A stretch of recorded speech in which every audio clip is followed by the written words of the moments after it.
progress can be made in terms of increasing conception rates by ensuring appropriate body condition than any other nutritional tool. And so it's really important that mares go to be bred and they're in appropriate body condition, which is about a 5 or a 6 out of 9 on the body condition score chart. Ideally, a minimum of 3 months out, take a look at the mares, see where they're at and what needs to be done in regards to increasing body condition.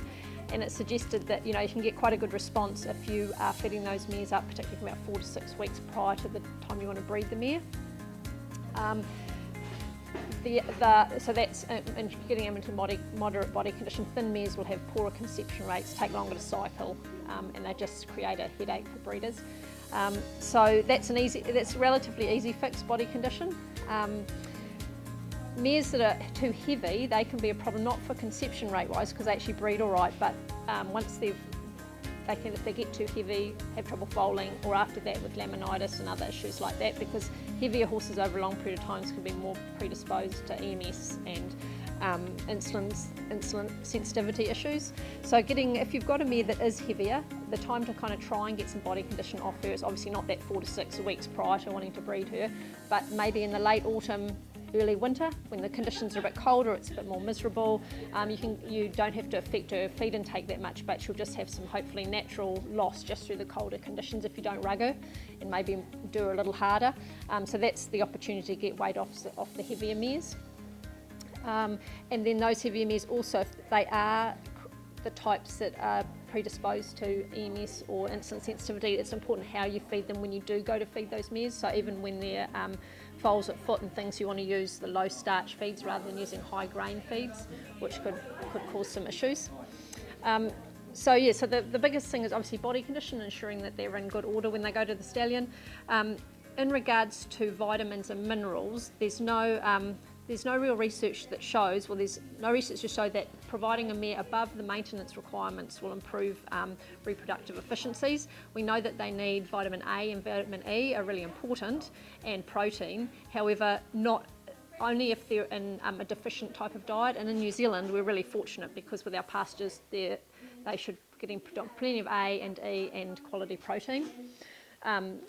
That issue might arrive if you'd had a mare that was boxed for a long period of time due to illness or something like that, but in New Zealand we don't get many of those issues. So ensuring that the mares are on balanced diets are just a good maintenance ration in regards to vitamin and minerals.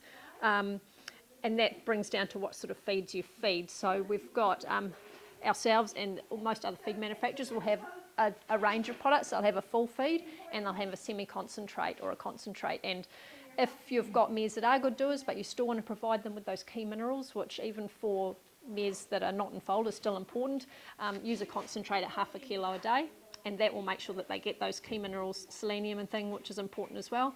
And then for the lighter mares, use a full feed, and they need to be fed at about 2.5 k's a day to get all the premix and vitamins in from that. And that's, for a light mare, you'd easily be feeding 2 to 4 kgs a day. So it's just picking the right feed for the horse that you've got, really. Yeah, so there's 2 products that are either a concentrate for a good doer or a full feed for a lighter mare that needs a complete feed. They're both, the Breed and Grow is a low starch feed, so that's beneficial for, it's beneficial for young growing horses, but also for mares that are insulin sensitive, and it's just higher in fibre than grain-based feeds, so really good for gut health. It's got a full premix in it, so as I said, if feeding a 2.5 kilos a day based on a 500 kg body weight, they'll get a full profile of those key nutrients. For the better doing mares that actually don't need any feed, they're doing just fine on baleage and pasture or hay, 0.5 kilo a day will give the same amount of trace minerals as the 2.5 kilos of the full feed.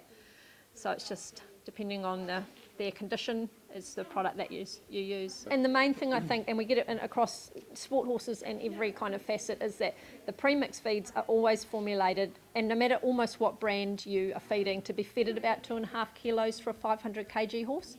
And so if you're feeding a feed like that, but you're only feeding it at 0.5 kilo to a kilo, you're actually not doing the job that you want, and so then you'll go to a more appropriate product. And we get that across all the codes, that people don't feed the product as it's intended, so you're not really getting the best benefit of it. So the last trimester for your pregnant mares is when the foals will grow the most, and it's the opportunity to improve the subsequent foal skeletally. So we know that through research that copper, zinc, and manganese are really important, as well as obviously selenium. And so it was actually research that came out of Mare, but providing mares in that last trimester, so that last 3.5 months, of elevated levels of minerals will create fetal liver stores in the foals. So the foals then will be born with adequate levels of copper and trace minerals that they will utilise for the first 3 months of their life. So if you've done the right thing by your pregnant mare, once your foal's born, you don't actually need to worry about nutrition of that foal in regards to providing additional trace minerals. It will use its own fetal liver stores for about 3 months. So it's a really important thing, and it's not that expensive to do that with your pregnant mares nowadays, because there's a lot of these concentrate low intake pellets. So I mean, it's probably the biggest thing that I think, that because people will often ring with a yearling or an 18-month-old, especially in the sport horse side, and they'll say, I want to do the best that I can nutritionally for my young horse, and it's like, well, you've missed the boat really. You could have done that when the mare was pregnant and got a really good response. So yeah, that is really important.